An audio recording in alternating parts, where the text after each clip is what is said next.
Hello and welcome to the WrestleTalk News. I'm Ollie Davis and I'll be replying to as many comments on this video as I can. Despite his team losing to Jeremy Borash's last week, Josh Matthews is still commentating for Impact Wrestling, coming out to announce on last night's Bobby Lashley vs James Storm main event. Just when I thought I was out. I won't go too much into spoilers as TNA, Impact Wrestling, Jeff Jarrett's Global Force Bonanza, whatever you want to call it, returns to UK television tonight. After finishing up with Challenge late last year, Impact will now be airing on Spike UK every Friday at 9 PM. To make the time continuities even more confusing though, the latest batch of TNA tapings started last night and will run nightly until Sunday for their TV in May. And it was during those tapings where two big TNA returns happened. The next part contains spoilers for the as yet unaired episodes of Impact Wrestling, so skip the next minute or so if you want to avoid them. Spoilers in 3,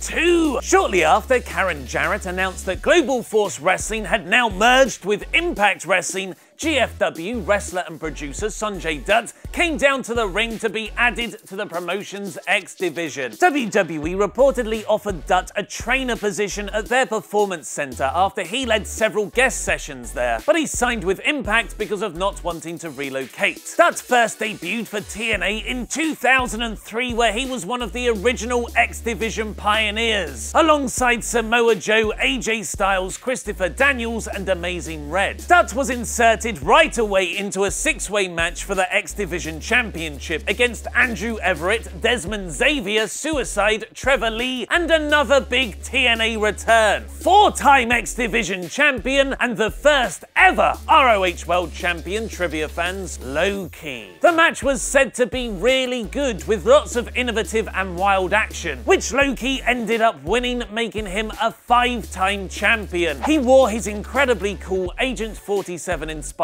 ring attire throughout. For those unaware, WWE commentator Mauro Ranallo hasn't been on SmackDown Live since mid-March because of a reported bout of depression. The Wrestling Observer claims Ranallo's absence is because of WWE's corporate culture of bullying, specifically from Mauro's broadcast partner JBL. All the more shocking because of the company's anti-bullying campaign Be a Star, and that Ranallo is a well-known sufferer of bipolar disorder. Mauro isn't expected to return to WWE for the remainder of his contract. Dave Meltzer is continuing to expose more and more of the backstage bullying culture seemingly embedded in WWE, revealing in his latest newsletter several more examples. When Ranallo was working with Jerry Lawler on SmackDown, the King would call him MR, a play on Mauro's initials, just like how Jim Ross used to be called JR. Unfortunately, it seems there was likely another meaning to this, as in the 70s, when Lawler and Vince McMahon were growing up, MR was considered one of the worst playground slurs, similar to gay slurs in their generation, and it was short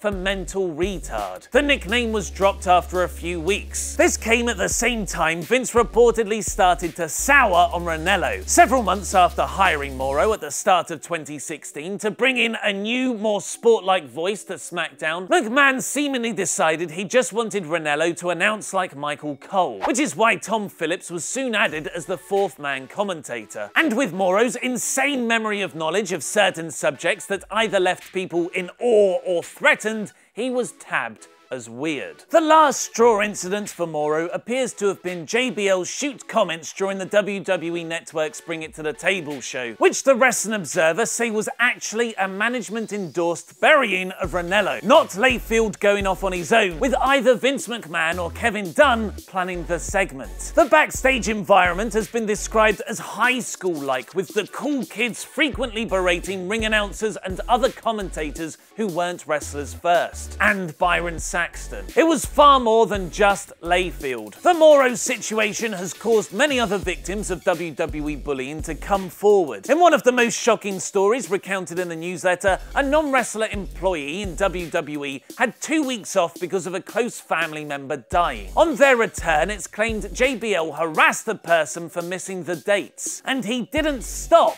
until the person was in tears. Should WWE fire JBL? Luke Owen and I discussed just that in the brand new episode of Wrestle Ramble. And CM Punk just dropped an intriguing detail about Batista on Twitter. Click the videos to the left to find out more and press subscribe. I've been Ollie Davis and that was wrestling.